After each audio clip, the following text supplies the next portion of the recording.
In the late 1960s, Paramount Pictures was struggling financially due to a series of box office failures. The studio had invested heavily in expensive flops like Paint Your Wagon and Darling Lily, and was in dire need of a hit. The old guard of Hollywood executives who had run the studio for years was out of touch with the changing times, and the studio lacked the innovative leadership needed to turn things around.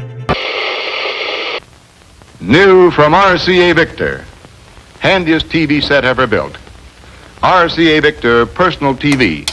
To make matters worse, the film industry as a whole was going through a period of transition in the late 1960s and early 1970s. The old Hollywood studio system was breaking down, and young up-and-coming directors were pushing the boundaries of what was considered acceptable in mainstream cinema.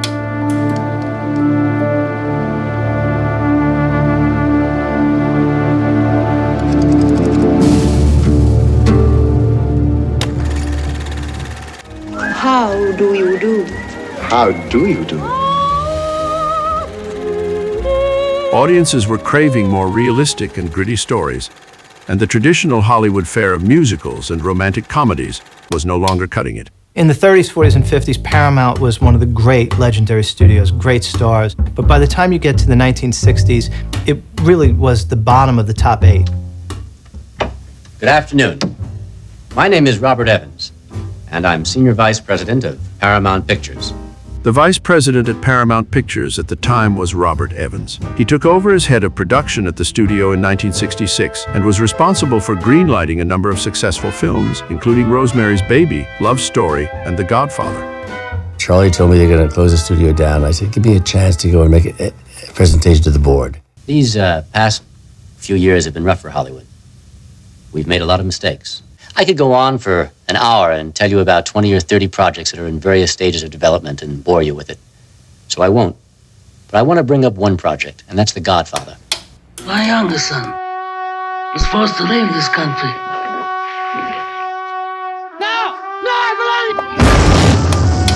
Paramount Pictures acquired Mario Puzo's manuscript for The Godfather in 1968. He was struggling to make a living as a writer when he began work on The Godfather. He completed the manuscript in 1968 and submitted it to several publishers. Paramount was the only one that showed any interest. Evans was immediately drawn to the story of the Corleone family, and he quickly began to envision the film adaptation. In turning treatment into a novel, Mario asked me if he could change the name to Godfather. Sure, why not? I never thought he would finish it anyway. Well, he finished it. It became the biggest book of the decade. Despite the book's immense popularity, many directors were hesitant to take on the project because of its subject matter and the fact that it was set in the world of organized crime. It's hard to believe, but in 1969, there wasn't a single Italian-American director. That's with any credibility. Eventually, Evans turned to Francis Ford Coppola, a relatively unknown director at the time, to helm the project.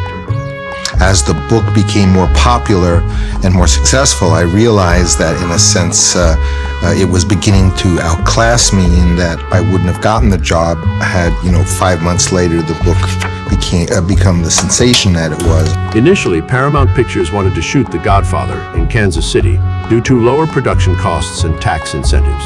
However, Coppola insisted on filming in New York City, arguing that it would lend authenticity to the film. Despite disagreements with the studio heads, Coppola remained determined and eventually succeeded in filming on location in New York. Let me lay it on the line for you and your boss, whoever he is. Johnny Fontaine will never get that movie.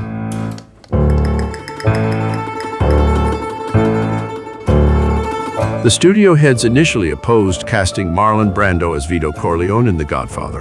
They were concerned about his reputation for being difficult to work with. If, number one, he does the movie for nothing, if he does a screen test, and if he puts up a bond guaranteeing that none of his shenanigans will cause a delay, you can consider him. Ernest Borgnine was pushed for the role, but the final two contenders were Borgnine and Brando. I called up Brando, whom I didn't know, and had made that contact, and said, "Oh, what if I do some makeup tests?" I said, to get around the screen test. And I went and I brought Italian cheese and cigars and stuff. And we were just shooting, and he saw the cheese. The screen test was a revelation. Brando's performance was raw and powerful, and he fully inhabited the character of Vito Corleone. Coppola later said that it was the most electrifying screen test he had ever witnessed. He put Kleenex in his mouth and he had black. It's remarkable to see. You said you'd come into my house on the day my daughter's to be married and you asked me to do murder. Money.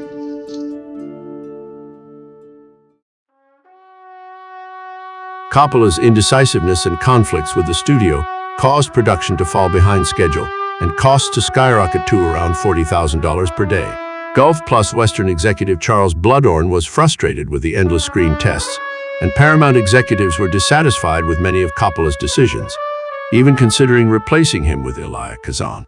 The pressure was mounting, and Coppola believed he could be fired at any moment. He suspected that the film editor, Aram Avakian, and assistant director, Steve Kessner, were plotting against him. Avakian complained to Evans that he was having difficulty editing the scenes, as he felt that there was not enough footage being shot by Coppola.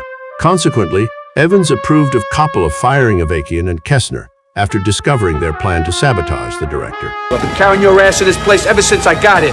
Get your ass and get your things and get out of here. Paramount demanded more violence to appeal to a wider audience, even threatening Coppola with a violence coach.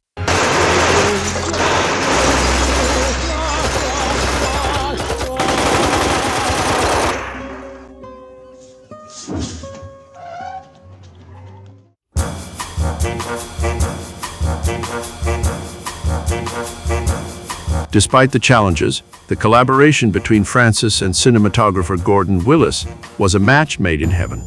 Gordon's technique of using shadows and low light levels to create a tableau effect and make the film look like a painting worked wonders. The film was shown to a test audience after the first edit was done. The feedback received from the audience was taken into consideration, and the editors made final adjustments to the film. The Godfather had its world premiere in New York City on March 15, 1972. Despite early negative reviews from some critics, the film became an instant sensation with audiences and soon received critical acclaim.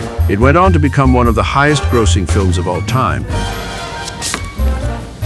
The winner is Francis Ford Coppola for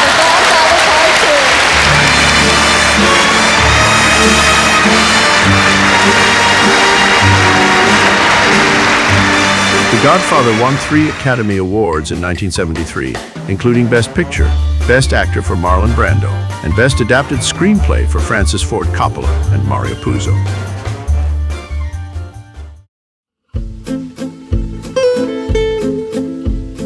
The success of The Godfather not only saved Paramount Pictures from financial ruin, but also launched the careers of several key players involved in the film, including Francis Ford Coppola, Al Pacino, and Robert De Niro, who would later star in the film's highly regarded sequel. The Godfather explored the integration of fictional Italian-American criminals into American society and expressed Coppola's understanding of the immigrant experience.